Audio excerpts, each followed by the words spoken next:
Are you here to help find the baby Saurians? And I'm Toba. You must be the helpers that we've been waiting for.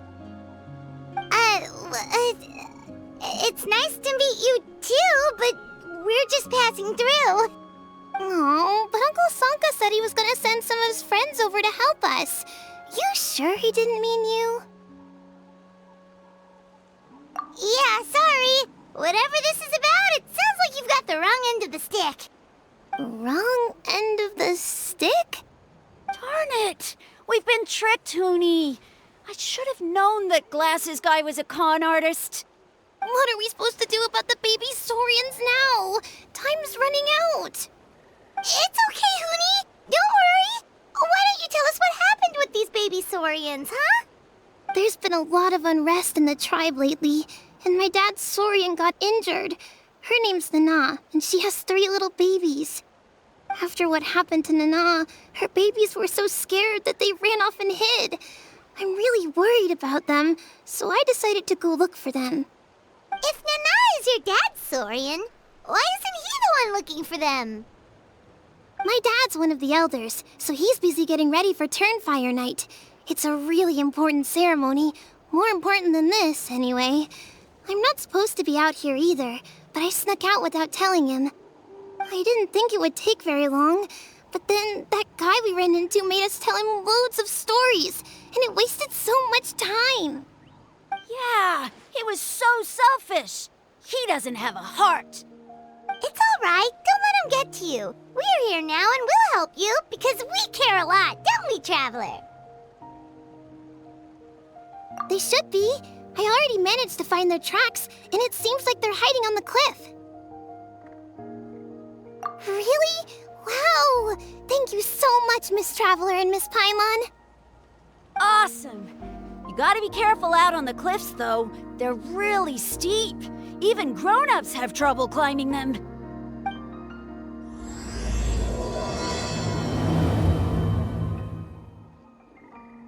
Goody said the baby Saurians are on the cliff, so let's find a way up. Good luck, and stay safe. We'll wait right here.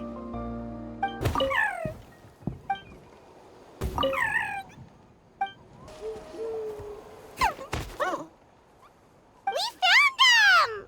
Wait, but what's that other... A how? Well, if it isn't the gruesome twosome who wormed their way into our servant circle of friends. Still awestruck from the last time we met? Would that be why you hastily scrambled up here to pay your respects the moment you saw us? I suppose we can't blame you. Such is the spell that our majesty casts on our minions. Very well. You heathens leave us no choice. The almighty Dragon Lord, Kahula shall grant you the audience that you seek. Come, pucker up. You may now kiss our feet. Wait, aren't you like Kinich's sidekick? What the heck are you going on about? You're somehow managing to be even more annoying than the last time we met. Silence! Who are you calling sidekick? We are the Dragon Supreme, sovereign ruler of the Nation of Flame. We shall have you know that last time, were it not for Kinich's earnest pleading on your behalf, you would have received not a single word of mercy. Oh, come on. You talk big, but Kinich clearly has you under lock and key.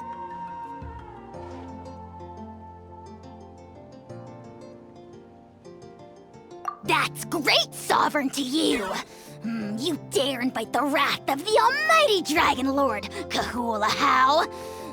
You will burn in Turnfire for 1,000 years for your blasphemy! If you must know, our humble servant begged us to investigate an abyss incident near Huitztlan, and we chose to grant his request. Abyss incident?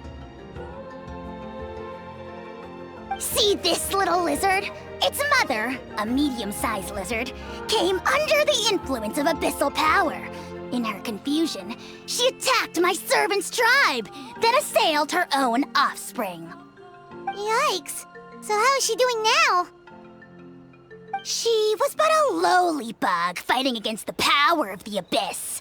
Naturally, she has departed for the Night Kingdom. Such a fragile creature. Apparently, she ended her struggle by leaping from a cliff. Leaping from a cliff? My dear anemic flying ant, as addled with questions as your head may be, please keep them to yourself and wipe that absurd expression off your face. We are the almighty Dragon Lord Kahula-How, not a wish-granting fountain. Anemic flying ant? You! Just you wait. Two can play at the ugly nickname game. We sense a faint abyssal energy. An evil sorcerer must be lurking nearby, but they are well hidden. If you encounter any suspicious outlanders, be sure to give them a robust interrogation. Suspicious outlanders? Wait, are you mocking us? Ha! How dare you cast aspersions on your ruler, heathen! You're just lucky that our servant has such vile taste in friends. Otherwise, we would beat you black and blue, and then purple, then black again! If you're not here to kiss my feet, then get out of my sight. Do not impede the work of the almighty Dragon Lord, Kahula-How! Potty mouth on that guy! I'm on his furious! Still, good to know about the abyss threat, huh? Wasn't expecting that. Let's not get sidetracked. Wow, you're back already? That was so fast. I'm so glad that the babies are all right. Thank you both so much. Now we can finally go home and stop worrying about them. You're welcome. Piece of cake.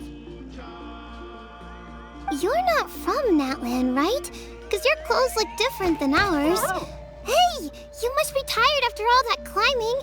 You should come take a rest at my house. Yeah, please come.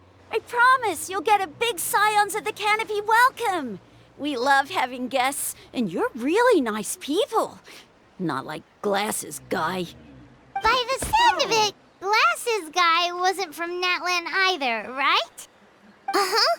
Well, his clothes sure weren't. You know what? Now that I think about it, there was something really fishy about him. Really? Maybe he was the suspicious outlander that Ajaw mentioned. Sure, if you're interested.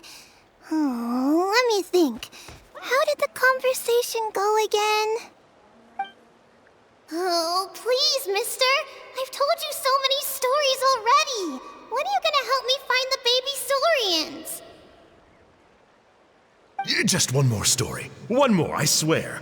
Why don't you tell me more about that ball of fire? I heard that there was a huge transparent ball of fire that used to burn 500 years ago, 1,000 years ago, maybe even further back than that. Oh, you mean Turnfire. That's where the ancient name Mollypo comes from. Oh, wow. So it was the origin of an ancient name. That's impressive. Uh-huh. There's a story behind every ancient name. The legend goes that the Turnfire first appeared in the era of the Grand Alliance. It was used by the tyrant Archon to rule over Natlan and oppress anyone who opposed him. Turnfire is different from normal fire. If you get set on fire with it, you'll feel horrible burning pain from behind you, but you won't die from it right away. And whatever you do, you mustn't turn back to look at it. Why? What happens if you turn back? As soon as you turn around, poof! You get burned to a crisp. Well, good golly gee. I mean, it's one thing to singe someone's clothes, but burning people alive? That is a big no-no in my book. Right? How nasty is it to burn someone from behind and not even let them turn around to look? Archon really was an evil tyrant. Yes, shocking behavior. Now, let me guess. Eventually, a valiant hero came to save the day? That's usually how these stories go. Good guess, Uncle Glasses. Seems like you really know your stuff. The hero was called Yupanqui. He's the ancestor of our tribe. Yupanqui was friends with Ajaw the Tyrant, and also Shibalanke, the first Pyro Archon. He was working as an ordnance officer for the Grand Alliance at the time. He didn't like how Ajaw was such a cruel tyrant, so he stole the Turnfire and threw it at the Ajaw's army. The soldiers couldn't defend against it, and they all got turned to ash. And that's how our ancestors set our people free. But just as he was about to leave the city, he thought he heard Ajaw calling out to him from behind. It caught him off guard, and he turned around to look. But Ajaw wasn't there. All he saw was a city burned black, an army in ruins, and giant flames reaching up into the sky. A split second later, the flames he saw burst out from inside his eyes and swallowed him up. All it took was a single glance. As soon as he looked back, he was burned to a crisp. The question is, was this the price he paid for stealing the Turnfire, or the price of turning back? Nobody knows the answer. But the fire that consumed Yupanqui burned more fiercely than any other. It burned for 100 days until it burned a hole right through the ley lines. And then, the flame dropped into the deathly dark Night Kingdom, where it still burns to this day. The grown-ups say that it lights up the path that leads to the next life. But for the dead to be reborn, they have to accept the flames and be purified by the fire first. It's like a final look back at your life, where you have to answer for everything you did. Anyway, that's the story of Yupanqui's Turnfire. Ah, a fine parable indeed. So, is it true? Is it really possible to find this fire in the Night Kingdom? I don't know. I think it's just a story. Either way, I assume this name has been passed down in your tribe ever since? Sure has. It went to Burkina, the hero that we celebrate on Turnfire Night. But that was 500 years ago. Yeah, and now it belongs to Kinich, so we often call him Malipo Kinich. Kinich, huh? All right, Uncle Glasses, that's enough stories. Now, can you please go find the baby Saurians for us like you promised? I would, but doesn't the legend of the Turnfire teach us not to look back? Let's not go dredging up the past. Tell me more about this Kinich guy. One more story, I swear. Starting now. No? Careful, Toba. You look dangerously close to cursing me out right now. Tut tut, we can't have that. Cursing is for grown-ups only. Uncle, you'd better not be trying to trick us, or the Turnfire will get you when you die. How would it get me if I'm outside of Natlan? Uncle Glasses isn't from here, you know. Unlike you. Huh? Wait, is that?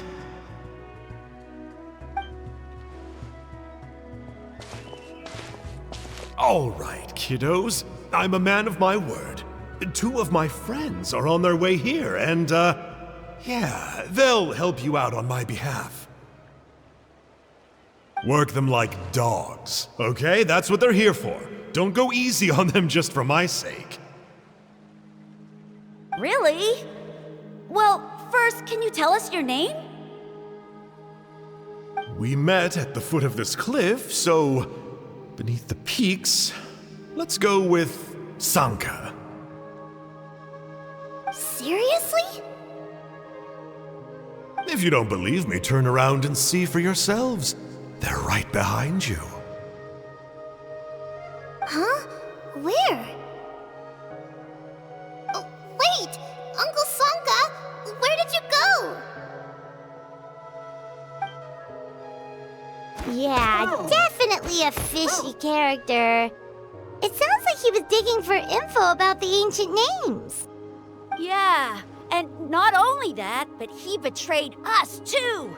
He'll pay for this. All he got out of us was some stories, though. What's the worst that could happen? Traveler, maybe we should go tell Kinich about this. Ajaw says he's investigating it, but he's a bit of a loose cannon. We probably shouldn't take him at his word. Huh? You know Kinich? Not very well, but we have met him before, and one time we had a meal together. Aw, man, I'm so jealous. I never even spoken to him. He's so cool. He's the Saurian hunter, and he has a really awesome ancient name. Me neither. I don't think my dad really likes him, though. He always tells me to stay away from him. Probably because of that little creep he always hangs out with. He's nasty, and he's so full of himself. Oh, the creep who calls himself Kahul Ajaw? Yeah, we've had the pleasure of meeting him too. He sure loves pushing people's buttons. Exactly. I don't know why Kinich partnered up with him. Why didn't he pick me instead? Uh-oh. Huni, look how late it is. We've been out way too long. We better get home now or we'll get yelled at. Oh, yikes. You're right. Okay, well, this path here leads to our settlement.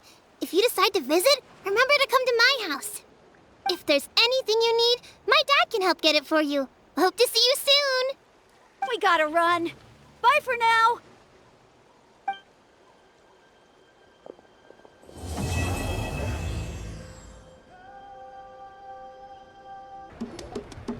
Huni, what were you thinking, going out by yourself? Don't you know how dangerous it is? It's okay. Toba helped me. And we met some kind strangers who helped us, and... Kind strangers? What made you so sure they were so kind, huh? Oh, I suppose they had kind stranger written on their foreheads? Yeah, actually, they did. In big, bold letters. Don't talk back to me. The Mountain King problem still hasn't been solved. What would I do if I lost you too? No dinner for you tonight. They were good people, Dad. Dinner or no dinner. Hello again, Huni. It's Miss Paimon and Miss Traveler. Dad, it's them. They're the ones who helped me. And I promised we'd take care of them if they came to visit. Oh, so you're the kind strangers. Well, I'm Trinidad. Apparently, you helped my daughter today, so if there's anything you need, just ask. As an elder of the Scions of the Canopy, I've got some influence around here. Now, I trust that you're sensible people who know better than to take advantage of their host's generosity. 1 million mora! At least you're a straight shooter. I can respect that much. Dad, please. They're not bad people. They've eaten at the same table with Kinich before. Be nice to them. Kinich? Wait! I heard that 2 mysterious travelers from afar showed up at the Stadium of the Sacred Flame. Are they you? And Paimon's the other. I do apologize. A lot's been going on in our tribe lately, and I suppose the pressure must be getting to me. I can't believe I was so rude to you. I feel ashamed. We got off on the wrong foot. Can we, start over? Oh, now we're talking. Seriously, though, don't worry about it. Already forgotten. We're just happy to see Huni got home safe and sound. Oh, you just arrived, I take it, and it would be my honor to give you a hero's welcome tonight. Careful now, that's quite an about face. We've heard that kind of thing can lead to spontaneous combustion around these parts.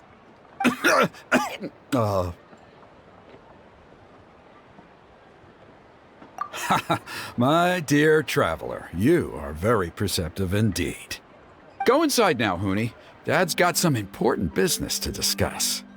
Okay, look after Miss Traveler and Miss Paimon. They're very special guests.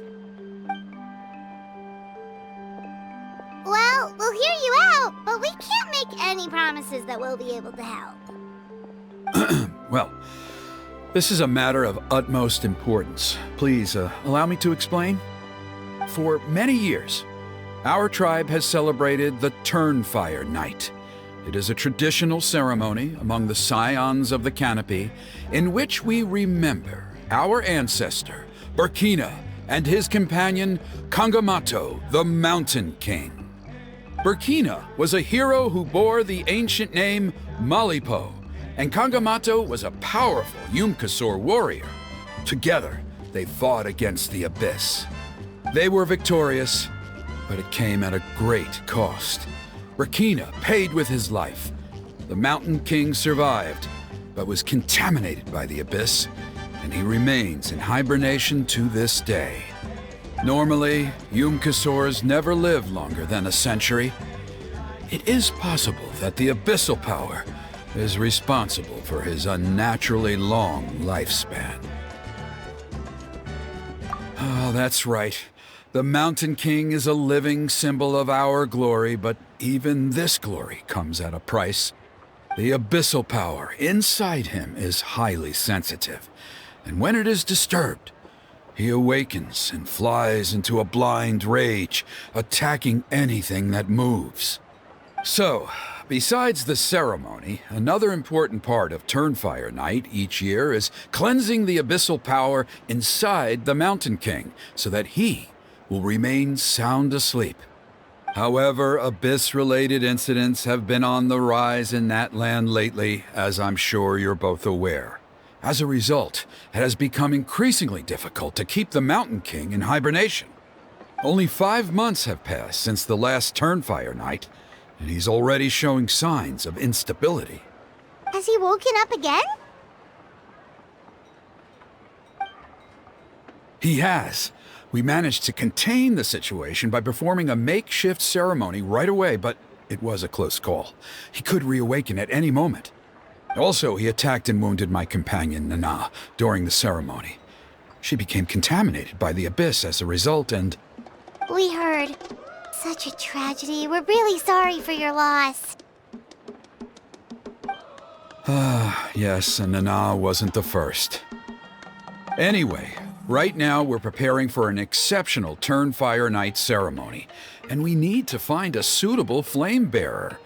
From what I've heard about your adventures, I believe you would be perfect for the role.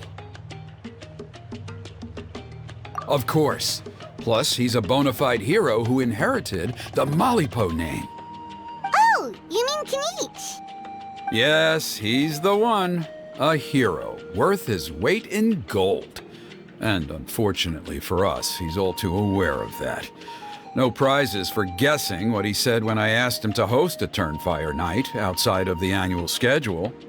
An exceptional ceremony? Oh, I'll have to charge an exceptional price. I swear, no other concept exists in that boy's brain. I'm not the one to usually talk about people behind their backs, but I'm convinced the Wyub got hit on the head and took a wrong turn the day it chose to give that ancient name to him. I mean, have you ever heard of a hero whose mantra is, "What's your asking price?" Oh, and don't get me started on that insufferable Ajaw he hangs around with. Thinks he's God's gift to mankind. Pompous fool. Yeah, Paimon has to agree on that last part. Anyway, the fact is, the ceremony can just as easily be done without him as long as we can find someone else. And besides, you two seem like much better candidates. So, what do you think? Well, there's only a few days left before the ceremony. We can't afford to waste what little time we have on negotiating with him. No, I much prefer if you would consider taking his place. Wonderful! I can't thank you enough. Huni was right about you. You have kindness in your hearts. Come with me to the other side of the mountain. I'll bring you up to speed on each step of the ceremony. As experienced warriors, I'm sure you'll pick it up in no time.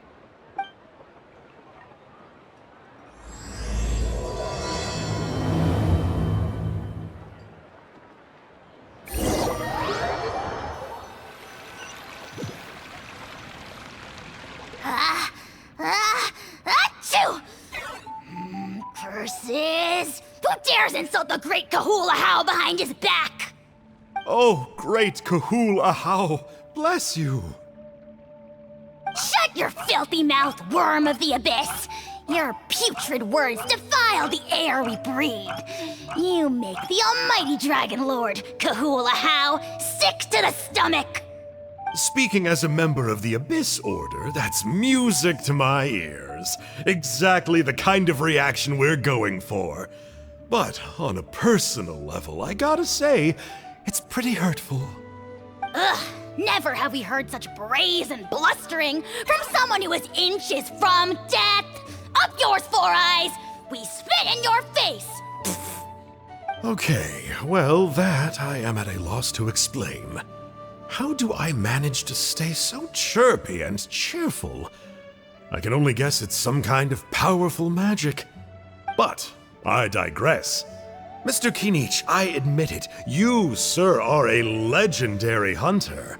Still, the only reason you caught me is that I was reluctant to run away. You see, I'm very interested in the lore of your tribe. Kay? Is that it? Kay? Aren't you intrigued to know what it is about you guys that prompted a visit from the Abyss? It's the extreme sports! The other day, I narrowly avoided getting hit by a very brave soul who just leaped off a cliff. I think you call it bungee jumping? Anyway, I was very impressed. That is what I call embracing the spirit of adventure. Look, I even did a painting inspired by the bravery and freedom of the Scions of the Canopy. You scum-sucking swine! I swear, if you go bungee jumping, it'll be without a rope! Head first off the tallest cliff, with a band of hunters on your tail, and nowhere left to run, and a bottomless cesspit waiting for you on the ground. You say that, but I get the sense that Mr. Kinich isn't planning to take my life right now. On top of that, I'm tired of spying on you from afar. So why don't we just negotiate a comfortable operating distance that works for both of us? I've heard that the most important thing in human relationships is to respect each other's boundaries. What do you say, Mr. Kinich? Or you could tell me what it is you're really after. What? And then I'll name my price. The Abyss contamination is back. No surprises there. No doubt that explains the Mountain King's recent activity. See those torches over there? Those are the Sacred Flame offshoots that we requested from the Stadium of the Sacred Flame. They contain the power of the Pyro Archon. Are you saying that the Sacred Flame and the Turnfire are the same thing? Well, for ceremonial purposes, at least. Sending someone to the Night Kingdom to retrieve the legendary Turnfire isn't exactly an option. More to the point, though, the Sacred Flame is able to burn away abyssal filth, so that's why we use it in the ceremony. Gotcha! So basically, we just need to clean up the filth with the Sacred Flame.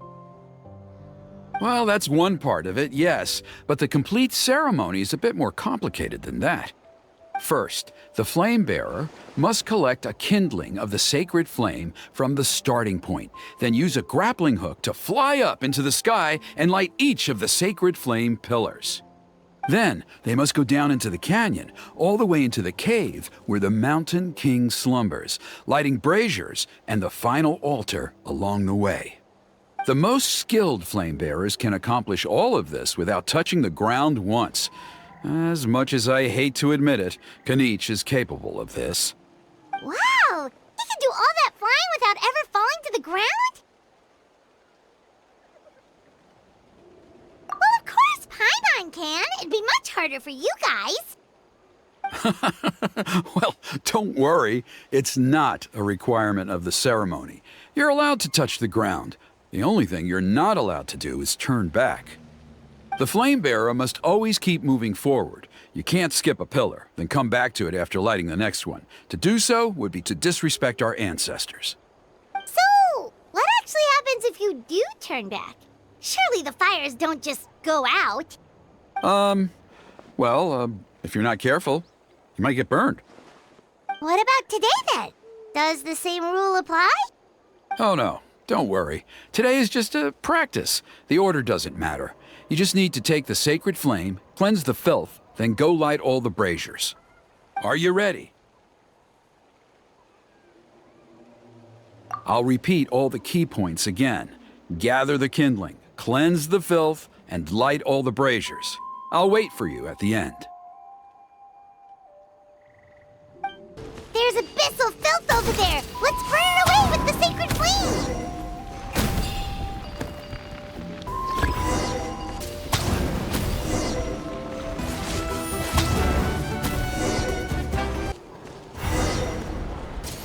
That should be all the braziers! Let's regroup with Trinidad! I knew I was right about you. You have outperformed all of the other previous candidates.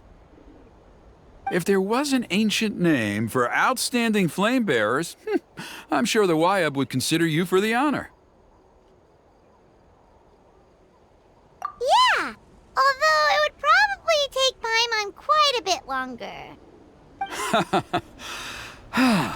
All right, now there's still a few days left until the ceremony, and I should probably get back so I can inform the chief and the other elders that I have found the flame bearer we need.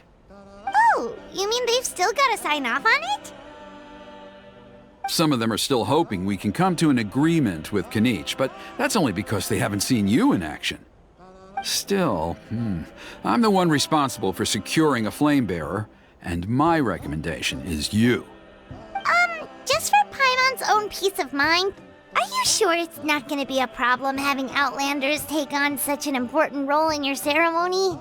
See that place over there? There was a time, long before the age of Burkina and the Mountain King, when we, Scions of the Canopy, called that our home.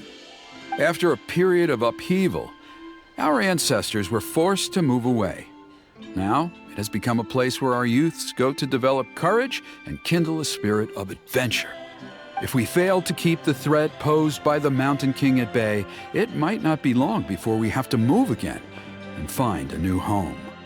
So, to answer your question, I think everyone will agree that you are the right choice. Fair enough. Desperate times call for desperate measures. I'll need you to drop by my place at some point before the ceremony, if that's all right. There are still a few final details that we need to discuss. Okay, see you later then. You have my gratitude. We've helped out with a lot of other local festivals before, but this one feels a little different. Anyway, let's take a break before heading back to Trinidad's place.